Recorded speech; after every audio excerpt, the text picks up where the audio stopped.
ओम शांति। अॼु जी मिड़ी तारीख़ आहे 29/4/2024। मिठा मिठा बाप दादा चवंदा मीठी मीठी ॿार, ई सचो सचो सत जो संग आहे मथे चढ़ण जो। तव्हां हाणे सत बाप जे संग में आया आहियो, इन करे झूठ संग में कॾहिं न वञिणो आहे। हाणे असां सत बाप जे संग में आया आहियूं, इन करे झूठ संग में कॾहिं बि न वञिणो आहे। प्रश्न आहे, तव्हां ॿारनि जी बुद्धि कीअं आधार सां सदा बेहद में टिकी सघंदी आहे?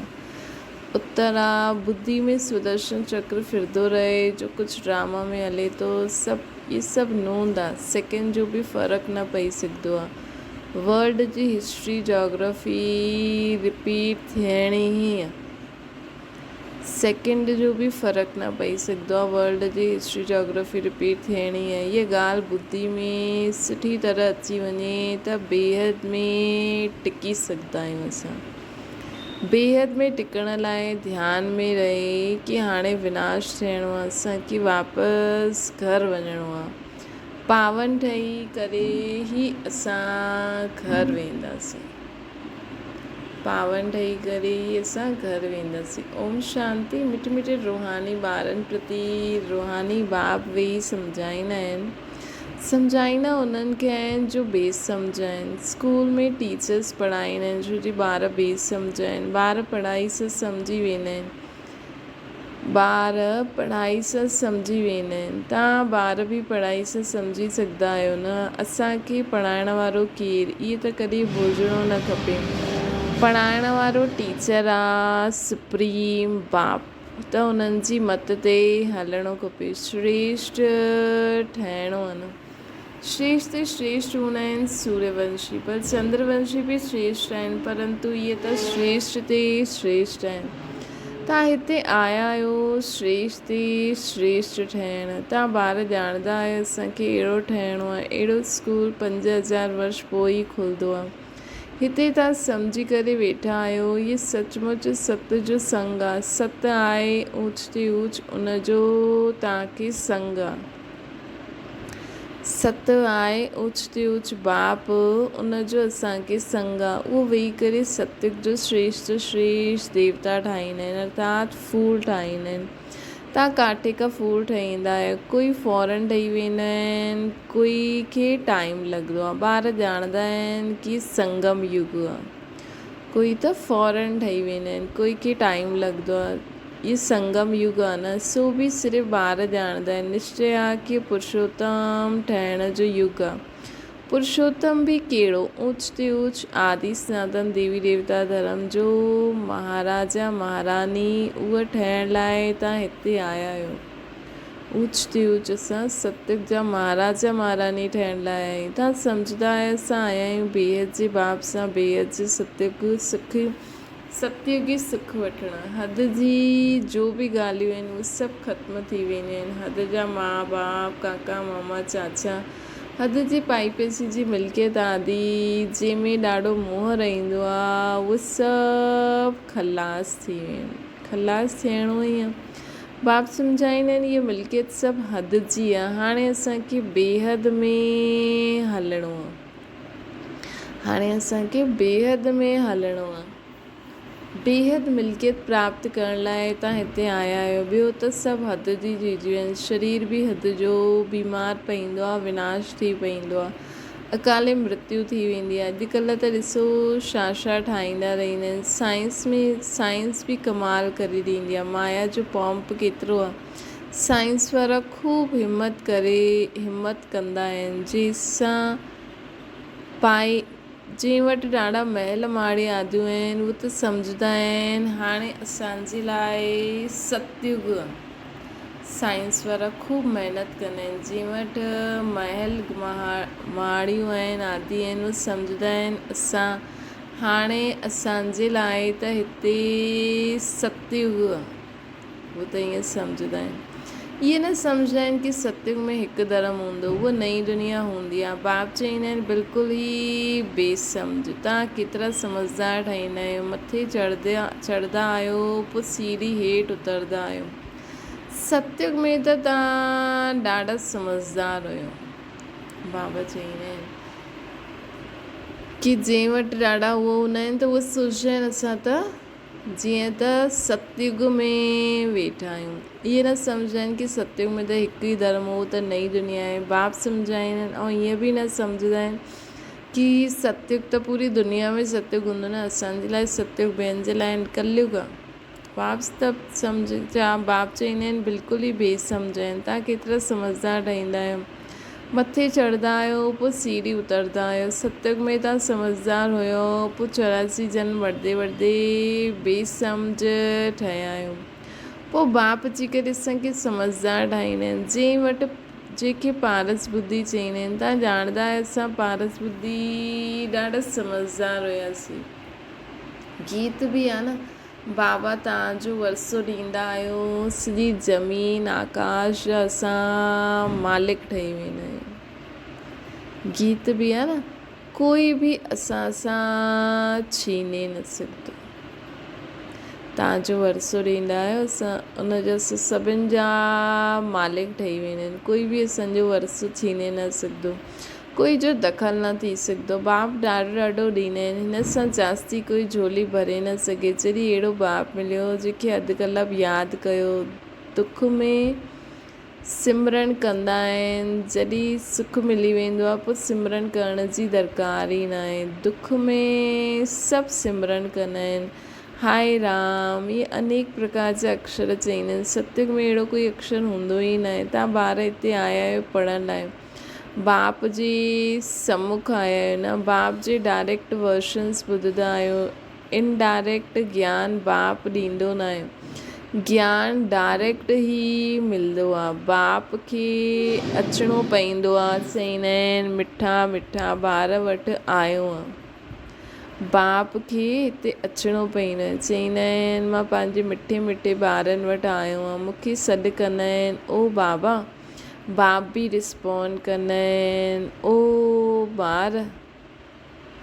त बाबा असां वटि आया आहिनि, छो बाबा कंहिंसां सॾु कयो आहे न, हाणे मूंखे सुठी रीति यादि करो, भूलो न। त बाबा चवनि था कि तव्हां मूंखे एॾो यादि कयो, हाणे मां आयो आहियां त मूंखे सुठी रीति हर घड़ी यादि करो, भूलो न। माया जा विघ्न त अनेक ईंदा, तव्हांजी पढ़ाई छुड़ाए तव्हांखे देह अभिमान में लाहींदा, इन करे ख़बरदार रहो। ये सचो सत्संग आहे, मथे चढ़ण जो। उहो सभु सत्संग आदि आहे उतराई। सत्य जो संग हिकु बार ई हूंदो आहे, झूठ जो संग जन जन्मांतर अनेक बार हूंदो आहे।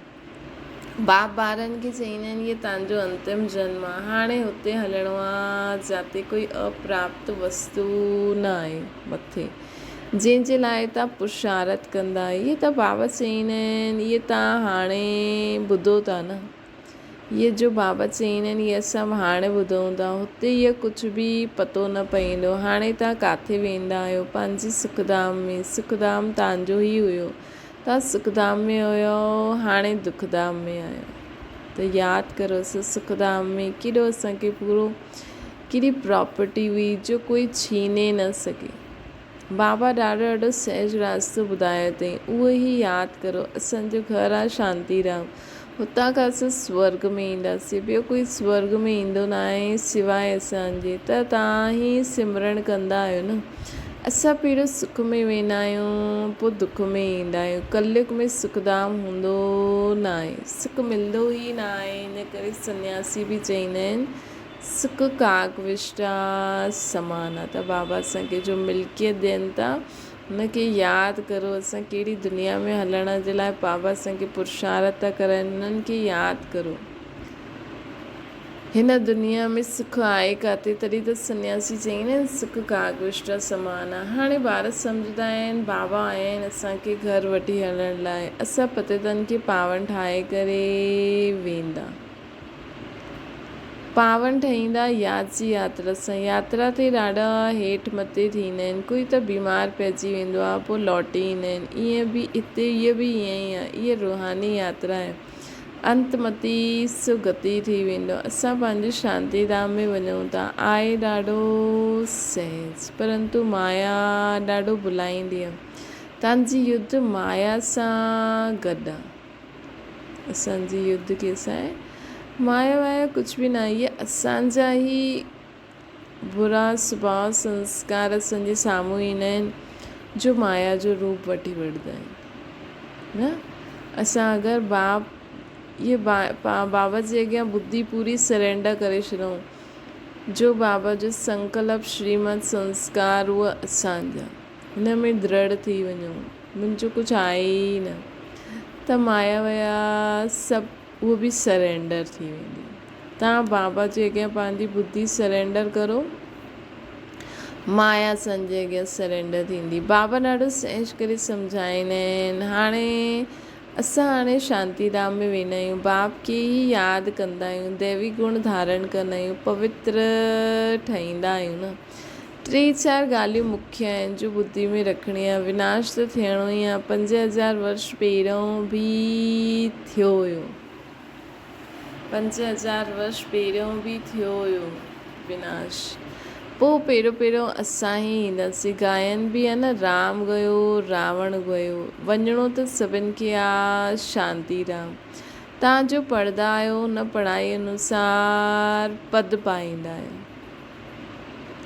असां जो पढ़ंदा आहियूं न पढ़ाई अनुसार पद पाईंदा आहिनि। तव्हांजो एम ऑब्जेक्ट साम्हूं बीठो आहे। कोई चए असां साक्षात्कार करूं, ये लक्ष्मी नारायण, ये चित्र लक्ष्मी नारायण जो साक्षात्कार न, त पोइ छा? इन जे सवाइ कंहिंखे साक्षात्कार,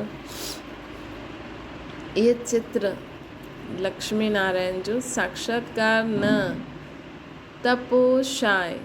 ये ई साक्षात्कार आहे। इन जे सवाइ कंहिंखे साक्षात्कार करिणो आहे, कंहिंजो साक्षात्कार करिणो आहे? बेहद जे बाप जो ॿियो त कोई साक्षात्कार कम जो न आहे। बाबा साक्षात्कार चाहींदा आहिनि।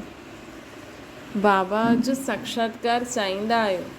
बाबा चवनि था छा साक्षात्कार करिणो आहे? ये चित्र ई ॾिसो, बसि अहिड़ो ठहिणो आहे असांखे। बाबा जो साक्षात्कार चाहींदा आहियो। बाबा चईंदा आहिनि बाबा सां मिठी ॿियो कोई चीज़ न आहे। बाबा चईंदा आहिनि मिठे ॿार पहिरियों पंहिंजो साक्षात्कार करो। आत्मा चईंदी आहे कि बाबा जो साक्षात्कार करो, त पंहिंजो साक्षात्कार कयो। ईअं चईंदा आहिनि। आत्मा चईंदी आहे बाबा जो साक्षात्कार कयूं त पंहिंजो साक्षात्कार कयूं।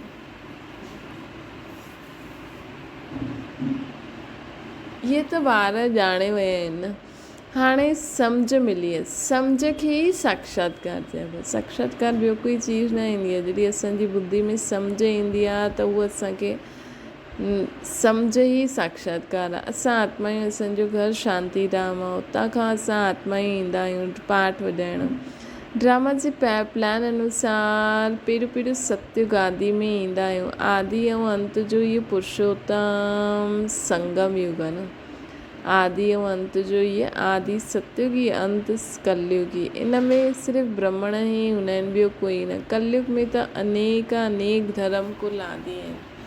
सत्युग में त हिकु ई डिनाइस्टी हूंदी। इहे त सहज आहे। हिन समय त संगम युगी ईश्वरीय परिवार जा आहियो।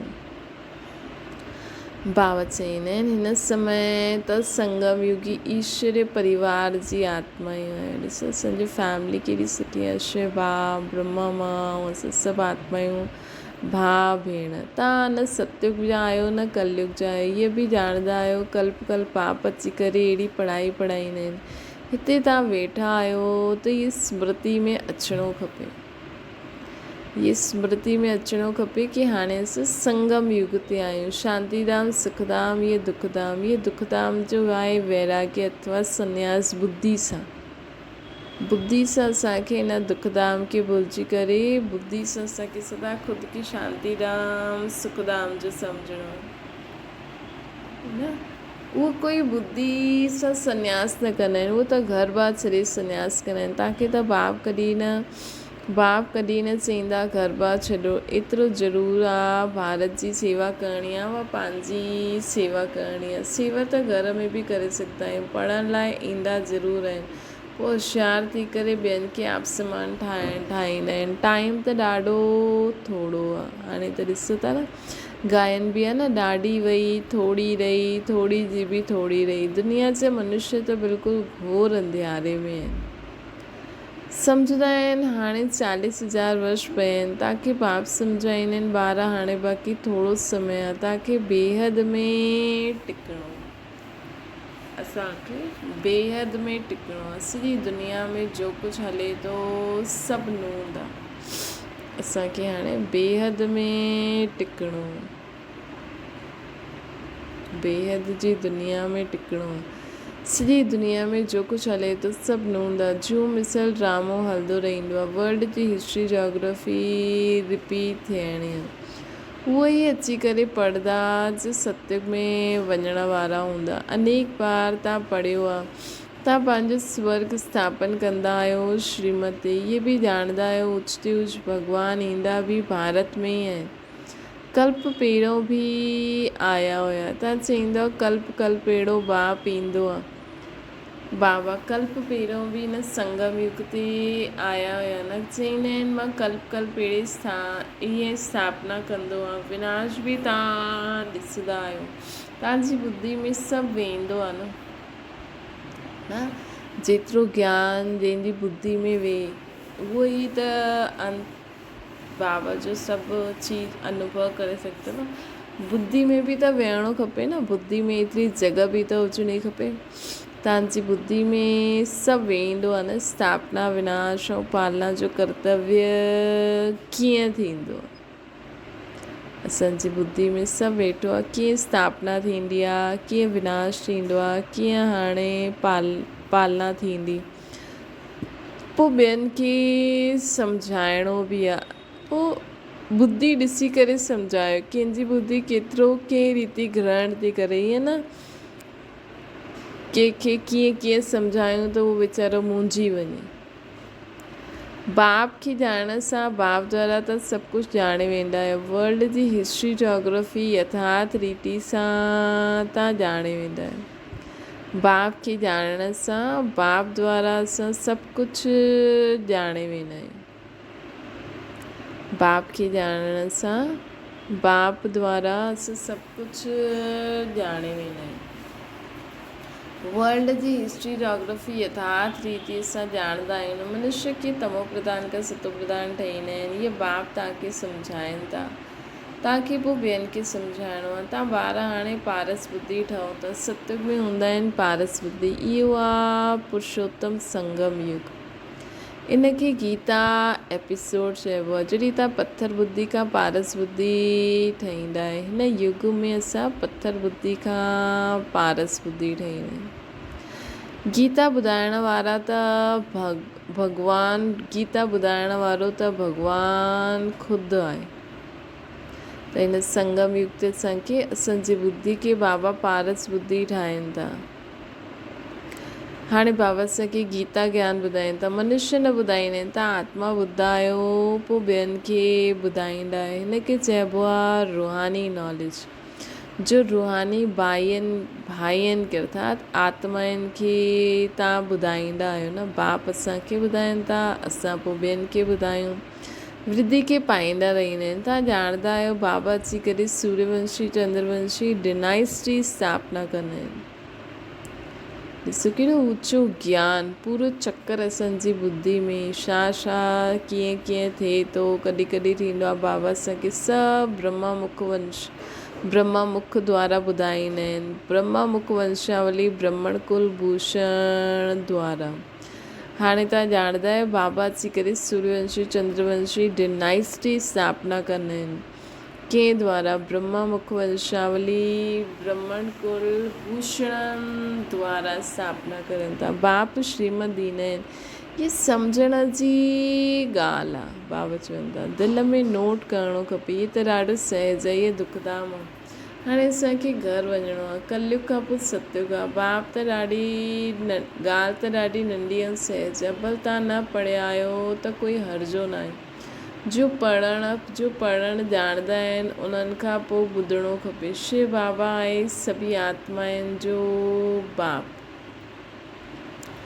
पोइ उन्हनि सां वरसो वठिणो आहे न। बाप ते निश्चय कंदा त स्वर्ग जो वरसो असांखे मिलंदो। बाप ते निश्चय कंदा त स्वर्ग जो वरसो असांखे मिली वेंदो। इन करे शिव बाबा खे ज़रूरु यादि करिणो आहे, छोकी वरसो शिव बाबा सां ई मिलणो। सभिनि खे हक़ आहे बेहद जी बाप सां वरसो वठण। जीअं हद जो बर्थ राइट मिलंदो आहे, उअं इहा बेहद जो बर्थ राइट आहे। शिव बाबा सां असांखे सॼे विश्व जो राज्य मिलंदो आहे। नंढा नंढा ॿारनि खे बि सम्झाइणो खपे, हर हिकु आत्मा जो हक़ आहे बाप बर्थ राइट, बाप सां बर्थ राइट वठण जो हर हिकु आत्मा जो हक़ आहे। इन करे असांखे कंहिंखे बि ईअं न सोचिणो आहे ईअं हिनखे छा ॾियूं, हिनखे छा, इहे त ॿुधंदी न, ईअं न, कुझु बि न, मन सां ॾियो, लेकिन सभिनि खे असांखे ॾियणो आहे। हर आत्मा जो हक़ आहे।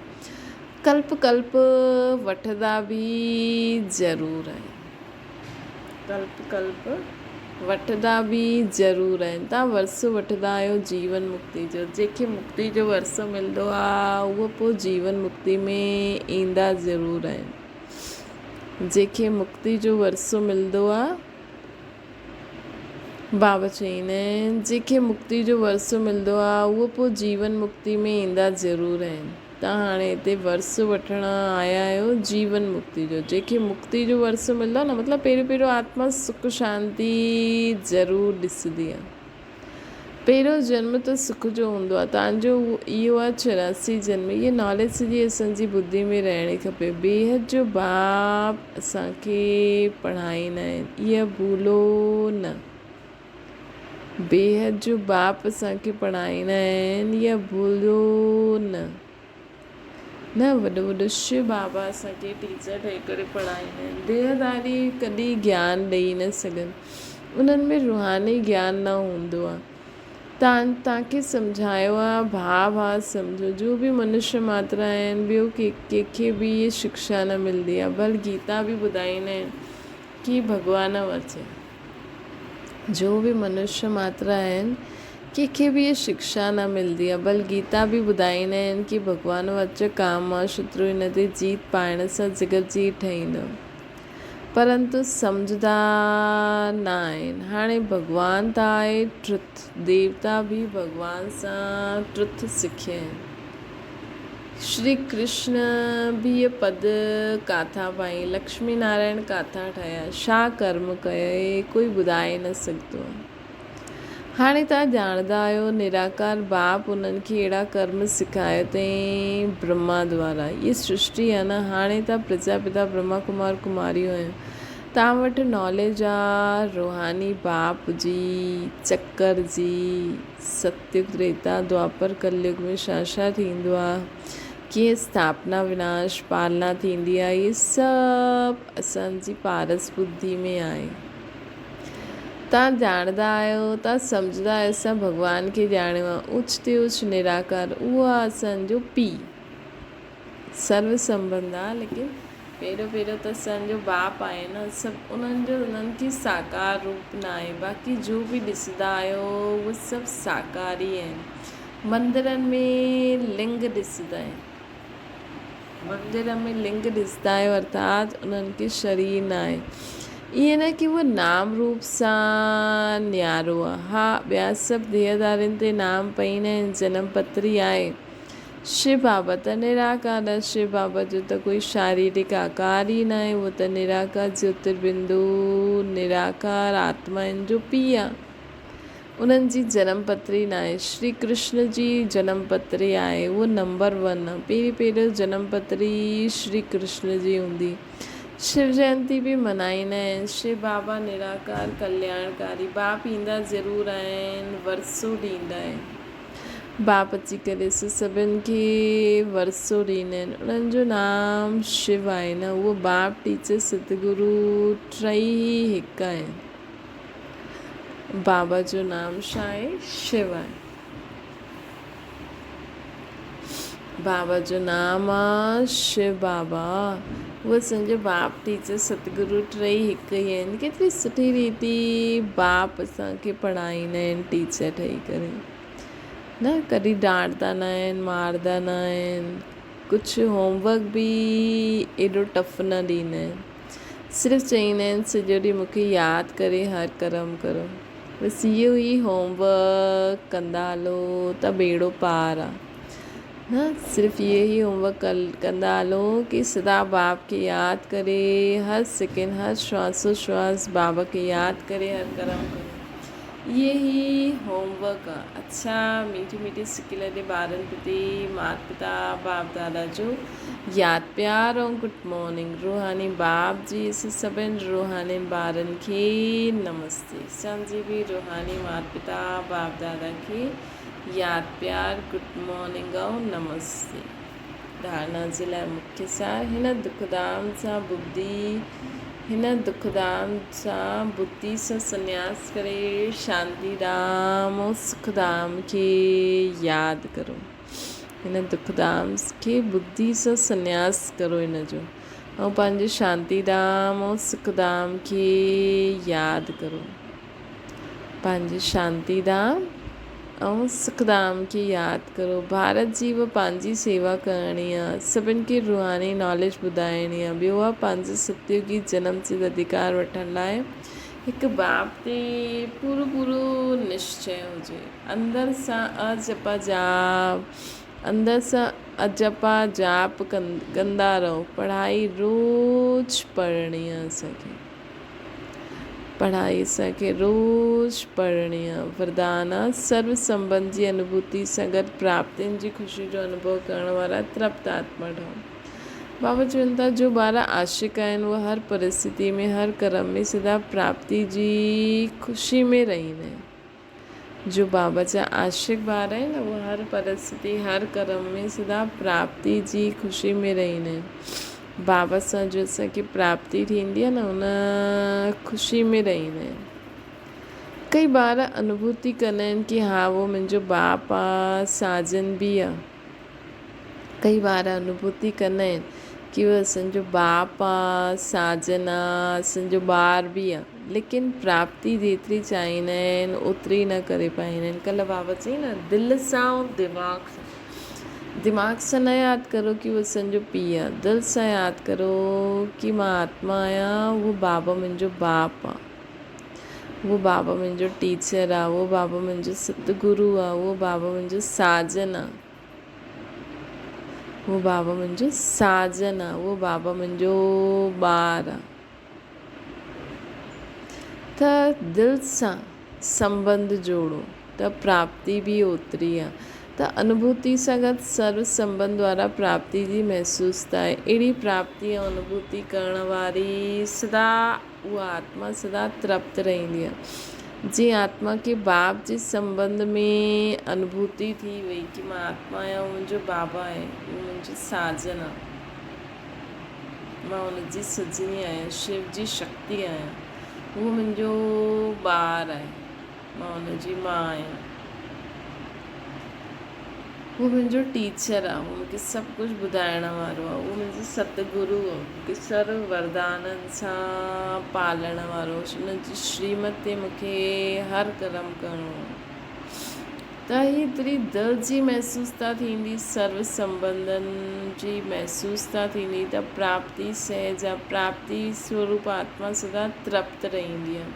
उन्हनि खे कोई बि चीज़ जी अप्राप्ति न लॻंदी आहे। जिते प्राप्ति आहे हुते आत्मा जी तृप्ति आहे। जॾहिं आत्मा तृप्त हूंदी आहे त स्थूल चीज़ुनि में कम ज़्यादा बि थिए त कोई फ़र्क़ु न पवंदो आहे। स्लोगन आहे, निमित ठाहो त सेवा जी सफलता जो शेयर मिली वेंदो। बाबा चवंदा आहिनि ख़ुदि खे निमित ठाहियो, निमित ठाहींदव त सेवा जी सफलता जो बि सेवा में सफलता थींदी उनजो शेयर असांखे मिली वेंदो। अच्छा, ओम शांति। बाबा खे यादि करो।